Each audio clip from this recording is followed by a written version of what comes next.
All right? 3 babies. Okay? So get involved in something to show your leadership skills. Yeah, and she's missing class. Business law right now is a review for a test, and she's here.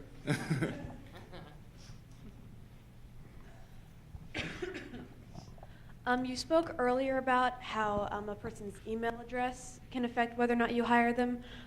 What about a person's actual name? For instance, my last name is Kill, spelled K-I-L-L. Do you think that that would affect my hiring capabilities at all? No, not at all. It doesn't affect your hiring abilities. We will not look at your last name or your first name and just say absolutely not. But you want to make sure that on your resume, you pull out those key skills that are going to highlight you as the best candidate for that job. So don't worry about that. What's your last name? You said that's your first. That's the first name is Kill. No last name. Oh, okay. I was going to say, what comes after that? My last name's you. Yeah, exactly. Yes. Yes. Hi, my name is Carol, and I'm wondering about the age. I'm 63, and I'm getting my GED. And are there going to be jobs out there for me to get? What are you going for? I'm getting my GED. Oh, okay, yeah. There's lots of jobs available out there. I think that for us, most of the jobs we just require a GED. Like we said, be willing to come in an entry level position, and don't limit yourself. I think that the key thing that everyone here should understand is that how you present yourself in that interview, how you present yourself on the resume are going to be the things that get you the job. So if you're going for your GED or you're going for your associate's degree, there are plenty of jobs out here that will accept you in that. Just depends on what you're looking for, and be flexible. I'd like to add too, and I would say, look at it from a different perspective. Not I'm 63 and just getting my GED, but I've got my GED and I'm ready to go to work, and here's what I bring to you. Okay? I would add one other note. When you present yourself in an interview, one of the things you would do is emphasize the fact that you have the willingness and you know how to learn, and that's something that's current. You're talking about you have just met a milestone where you've earned a GED.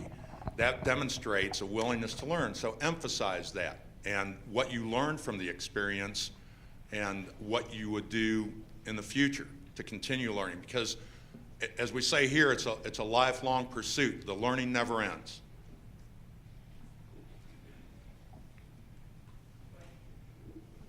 On an application, does it matter whether you say you're getting your GED or if you have a high school diploma? What's the difference? We are just looking to see if you've got either or, so you want to list whichever one you have. It's just as for our entry level positions, we're just looking to make sure that you at least have a GED or a high school diploma. Is there a difference for you, Joanne? And are you saying if you're in process of getting your GED? Like for some applications, does it matter who would get hired first, a high school diploma or GED? To us, it does not. We really look at that as the same. My question is on interviewing. Do y'all look at as far as hair color and nails or jewelry or things like that would disqualify you from a job? Did everybody hear the question? Yeah. Okay, just want to make sure. Well, it doesn't. We had a young lady, for example, come in yesterday, and her hair color was bright purple. Literally bright purple. And our VP of HR, my boss, he had actually just stepped out of his office and he saw her applying, and he hadn't spoken to her, hadn't asked her name. The first thing he asked her was, will you be willing to change your hair color?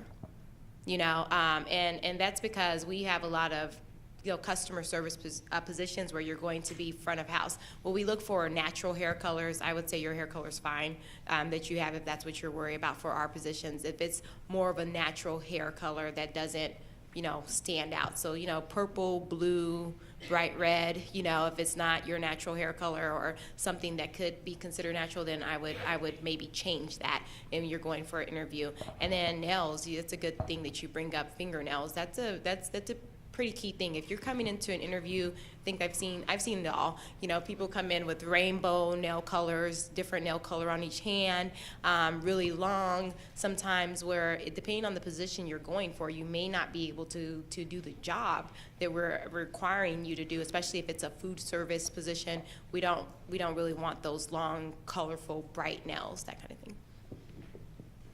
And I think too, fair or not, I think there is maybe some perception, like in one of our stores, if you're gonna be a cashier and you have those nails that kind of go out to here, you might be perceived as not maybe being able to do the job well, because your nails could get in the way. So we have a lady who works at our cafeteria at our corporate office in St. Louis, and she has those kind of nails, and I'm like amazed that she can even do her job. She does it very well. So so much to the don't always judge a book by its cover, but I mean, ringing the register and everything, I mean, these things are long, and it's kind of amazing that she can do what she does. But I would say for first impression, yeah, you probably want to look at that, the nail color and the nail size.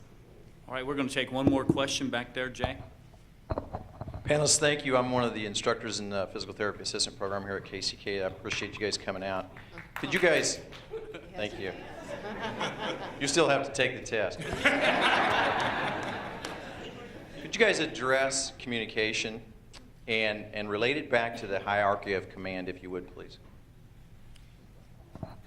I'll take a shot at that. When it comes to communication, if you want to talk about communication in terms of first impressions, if you're filling out an application or you're sending in a resume, an article in the Wall Street Journal recently pointed out that that is one way of screening people out. If it hasn't been proofread for errors, punctuation, spelling, grammatical errors, recruiters will automatically shelve that application. It won't go any further.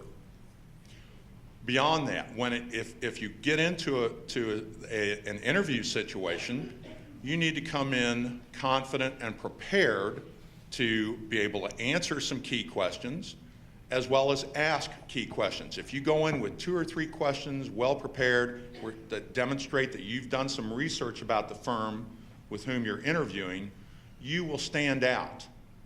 One other thing I would mention as far as communication.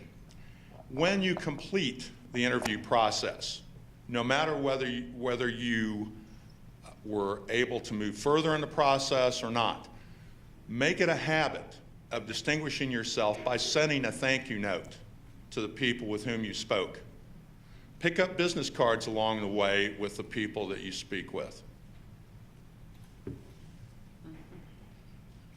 Other panelists like to address that question as far as communication and the hierarchy? Go ahead. I was saying, communication is critical. Whether it's written communication or oral communication, you need to be a good communicator. That's one of the things that really makes a difference in a person's success. I told this in the first session. There was a study done with colleges and universities because they wanted to see what alumni were going to be the most successful so they can grab them right upon graduation, not waiting till they got successful. And the study came back that it wasn't the top 5% that was the most successful of the graduating class. It was the next group down. The top 5%, they said, did not have the communication skills to really be really successful. The next group really did. So that's how critical communication is. It really will determine your success in your field of choice. I'll mention one other element of communication very quickly, and that is listening.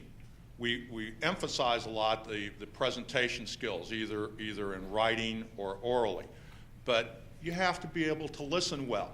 In an interview situation, if the interviewer is presenting some material to you or giving you some facts about the firm or asking you a question, if you're not focused and you didn't hear the question, you were thinking about something else, that is a poor reflection on you, and you will rule yourself out by demonstrating that you did not listen carefully.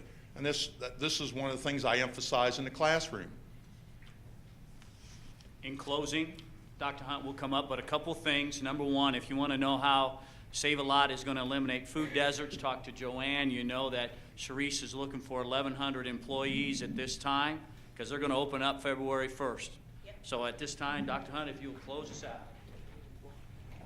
All right, thank you, Rich. Well, real quickly, I'm just going to mention a couple things I heard in this session and I think are worthy of repeating, and then we'll close out today. But I guess if I had to summarize what I heard here today, I would probably say presentation, presentation, and presentation.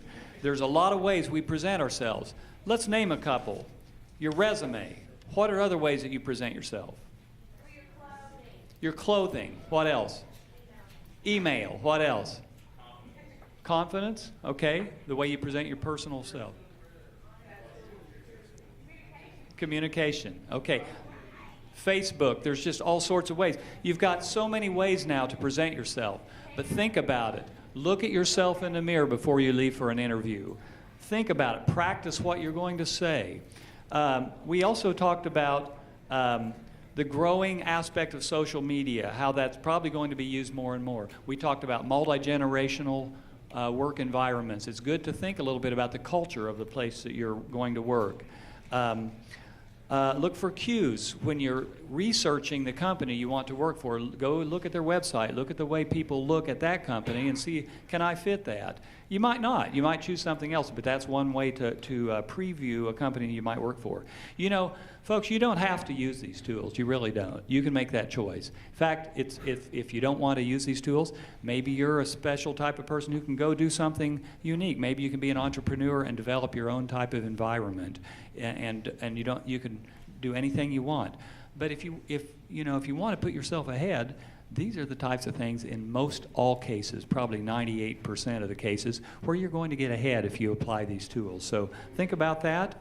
I would like to also remind you that we have an excellent career center here at the community college, and whether you're a student or a staff member or a community member, you can come use these resources at our career center. We've got a great intercultural center to help you think about cultural matters. And then our Workforce Development Committee, you've seen some of us today helping here. We're absolutely willing to help you, to do anything we can to help you further your career. That's what it's all about. Kansas City, Kansas Community College wants to be a premier institution in our region to help you move forward in your life and in your career. And so we hope that you will help us to attain that goal by participating in these types of sessions, giving us feedback, and moving your career forward in a positive way. So I would also like to mention that we have an early bird gets the worm session on Wednesday, October 26th from 7:30 to 9 a.m. in the morning. What is that? Okay, you've heard of speed dating, where you go somewhere and you sit across from somebody for a minute or two and then you move to the next person and you try to get to know if you like that person. Same thing with this. Early bird gets the worm. October 26th, there's going to be about a dozen businesses, and I think we've got room for a few more positions. Students can come, sit across from all these businesses in sequence and talk with them. And so that's 7:30 to 9 a.m. on the 26th here in upper level of Jewel. Also, I would like to mention that Charisse will be out front, I believe, is that right, Charisse, in the lobby after today's session here to talk about Hollywood Casino, because they've got those 1,100 people they're trying to put in places out there. So if you have other questions for her, you can meet her in the lobby and she can help you learn a little bit more about what's going on there. It's exciting. Other than that, I think, Rich, is there anything else? No, sir. Okay, thank you so much. Take care.